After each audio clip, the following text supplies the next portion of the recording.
because you have to remember, unlike in English you say instruction, instructions. But in Hebrew you don't use the same verses. This is what you say. Torah include thousands of instructions in the word Torah.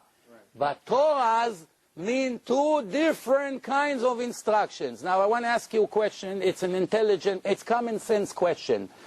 You believe in the Old Testament like me, so we have an understanding on that issue, what I'm going to ask you. Comes God in front of the mountain, and you should also, I hope you agree with me, that from 80,000 religions and cults, the only religion that was given in front of millions of witnesses were the Jewish Torah. Not Christianity, not Islam, not Buddhism, and none of the 80,000 cults ever started in front of witnesses. Now, in the Torah, God comes, that will be a little long, so please bear with me. No, until now, wait, no, it's not fair, not fair. Everything now, I gave you permission to respond, and I will give you as long as you want to respond. And when you responded for 10, 20 minutes straight, I didn't say a word. So I gave you permission to finish your subject. I'm going to need a time. All right, but I would like to ask you this question. Are you denying the fact that Christianity started with a story of one woman that never had even one witness to her story? She comes and claims God came to her in a dream. It also happened to Muhammad. Muhammad came from the desert and he claimed that Angel Gabriel gave him the Quran, which means, according to Christianity, it's possible that God will use a very strange way to come to a person in a dream or in hidden rooms and give him a book which is interested to publish to all the people in the world, but for whatever reason, he did exactly the opposite of his goal. Because if I would like to give instruction to all these large audience here tonight, I will not take one person and take him behind the scene and give him the instructions in a secret and then tell him, go convince the people that this is what I want from them. Why should I do it? As you saw in Mount Sinai, when God sent Moses to redeem the Jewish people from Egypt, he came to him in a burning bush. And he told him, I want you to go and save my nation from Egypt. Moses answered him this thing. Moses told him, I'm not interested. They won't believe in me. They will not believe me. They will say, God never spoke to you. If I would be God, thank God I'm not, but if I would be God, I would be very insulted. Why? If I have a righteous person that I want to make him my messenger, and I come to him and I speak to him finally for the first time in history, I reveal myself to a person, and I tell him, go and do ABC. And he begins to argue with me, no, they won't believe me. Right away, he has doubt in me. Why? Maybe I cannot do whatever I want, maybe I'm limited. You may expect God to come to Moses and say, don't be a chutzpan. What is this chutzpah? Just go and listen to what I told you. Abraham never asked question. Just do what I told you. No, that wasn't the response of God. Pay attention to the response of God. What did he say? You're right. I make a sign in front of everyone that they'll know that I sent you. When you gather the people around the mountain, I will speak to you in public that everybody will believe in you for eternity. Word by word, I'm quoting you the verse in the Torah. So what God told us is real opinion. My opinion is to serve my purpose. My purpose is that my children will follow my ways.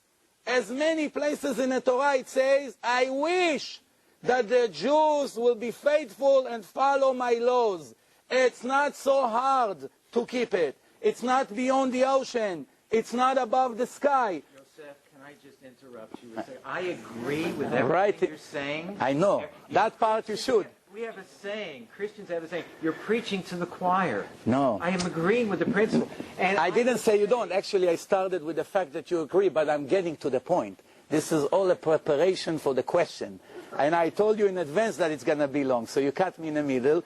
And I told you that I'm going to give you as long as you need to respond to what I say, even longer than mine. Be asleep by then. No, they're not. They're used to me already. Every average lecture of mine is 3 hours and up. So, yeah, even though sometimes they force me out by 10 o'clock, but that's okay. Now, I mean, I'm going to make it a little bit shorter. So the point that I'm trying to make is like this. God already told us that when he gives religion, he is not interested to give it to a person in a secret. It's going to defeat the purpose, not help the purpose. When Moses asked him, nobody believe in me, he said, I'm going to speak to you in front of them because I want them to believe in you. What makes us think that God changed his mind? God is not me and you that change the mind every 2 minutes. He already told us the way he's interested to give religion. Now, when a person asks you, how do you know the Jews received the Torah in Mount Sinai, and you yourself will answer it to your believers, you will tell them, because millions of Jews were standing and listening to God speaking to Moses. That's why we know for sure the Torah is from God. Do you have one witness, one person, not two?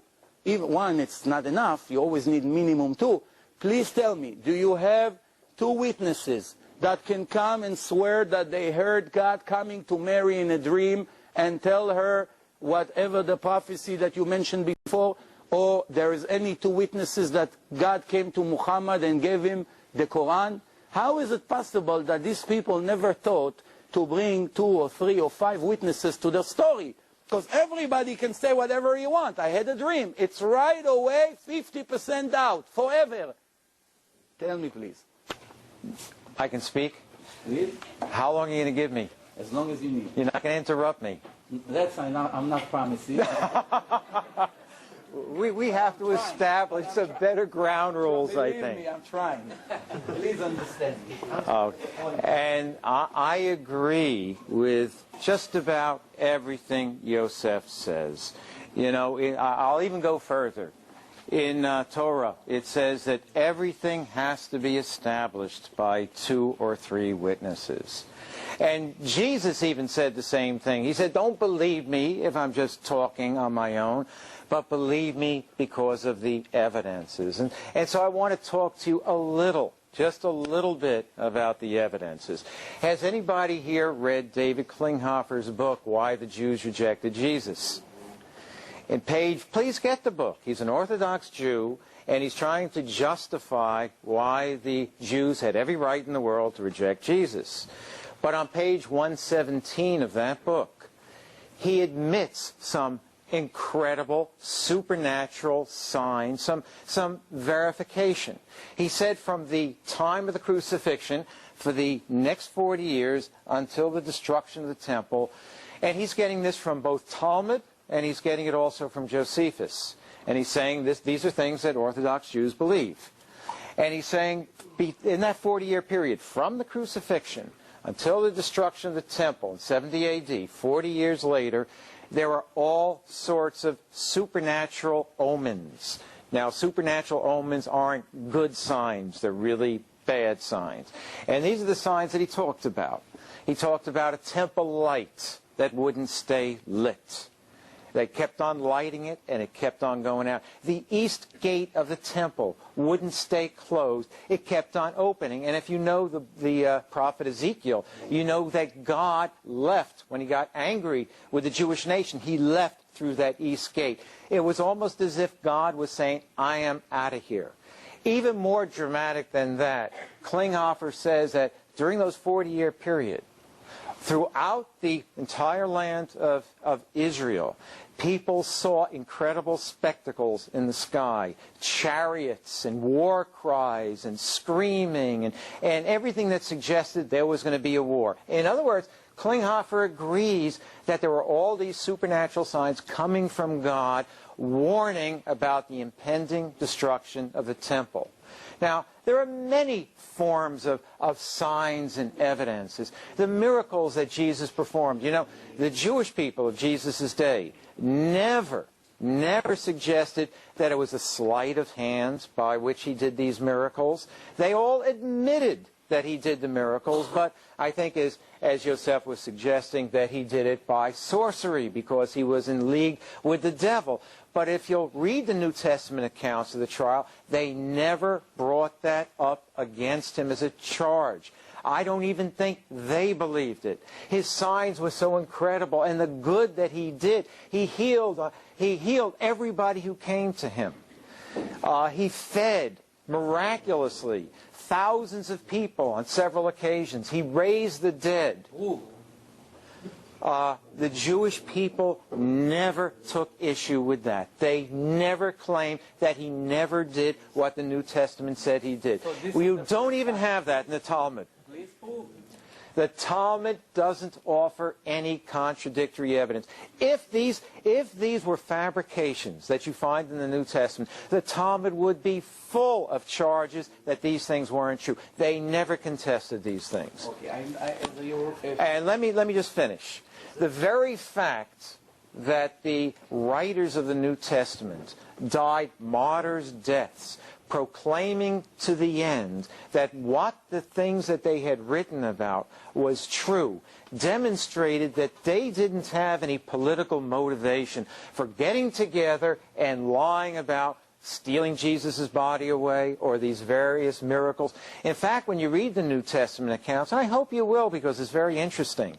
In fact, it's very much like Tanakh, because in Tanakh you read about Abraham, Isaac, and Jacob, and it lets all the ugly things about them hang out. When you read in the New Testament, you read about the disciples of Jesus. They were all meatheads. They were all foolish. They didn't even understand Jesus. But what that does is establish their authenticity. If they were willing to humble themselves so much in their own writing to show what jerks they were, it means that what they were about and what they wrote wasn't about trying to build themselves up. by the way, you just answered one of my questions. Good, finally. And I'll tell you